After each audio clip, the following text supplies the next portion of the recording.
അത്യാവശ്യം നന്നായിട്ട് ഒരുങ്ങാൻ താല്പര്യമുള്ള, ബഡ്ജറ്റ് ഒന്നും വലിയ പ്രശ്നമില്ലാത്ത, നല്ല ഭംഗി ഉണ്ടാവണം എന്ന് മാത്രം റിക്വയർമെന്റ് ഉള്ള ഒരു ബ്രൈഡായിരുന്നു ബ്രൈഡ് പാർവതി.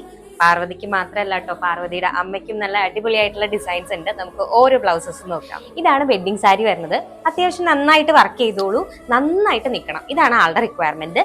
പിന്നെ ടെസൽസ് വേണം. അപ്പൊ നമ്മൾ എന്ത് ചെയ്തു, സ്ലീവ് ഒക്കെ നല്ല ഹെവി ആയിട്ട് ഹാൻഡ് വർക്ക് ചെയ്തിട്ടുണ്ട്. അതുപോലെ ഫ്രണ്ട് നെക്കിലും നമ്മൾ കൊടുത്തിട്ടുണ്ട്, ബാക്ക് നെക്കിലും കൊടുത്തിട്ടുണ്ട്. പിന്നെ നമ്മുടെ സ്ഥിരം ബാക്ക് നോട്ട് ഉണ്ട്, ഷോൾഡർ ബട്ടൺ ഉണ്ട്. നമ്മൾ സാധാരണ കൊടുക്കുന്ന വർക്കിനേക്കാളും കുറച്ച് ഡിഫറെന്റ് ആയിട്ടൊക്കെ നമ്മൾ ലൈൻസ് ചെയ്തിട്ടുണ്ട്.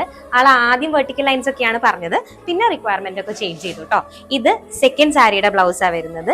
ഇതിലും ബ്ലൂ കളർ ആയതുകൊണ്ട് ഈ ഒരു ആന്റിക് ഷെയ്ഡിൽ വർക്ക് ചെയ്തപ്പോൾ നല്ല ഭംഗിയുണ്ട് കാണാനായിട്ട്. അതുപോലെ ഈ ഒരു ടെസൽസും കൂടെ കൊടുത്തിട്ടുണ്ട്. ഇതിലും ഫ്രണ്ട് നെക്കിലും അതുപോലെ തന്നെ ബാക്ക് നെക്കിലും വർക്ക് വന്നിട്ടുണ്ട്.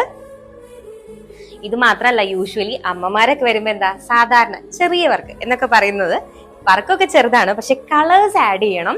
സാരി ഈ സെയിം കളർ ആയതുകൊണ്ട് ഇതിലൊരു പിങ്ക് ഷെയ്ഡ്, റാണി പിങ്ക് ഷെയ്ഡ് ടെസൽസും അതുപോലെ തന്നെ വർക്കിലും എന്തെങ്കിലും ചെറിയൊരു പിങ്ക് ഷെയ്ഡ് ആഡ് ചെയ്യണം എന്ന് പറഞ്ഞു.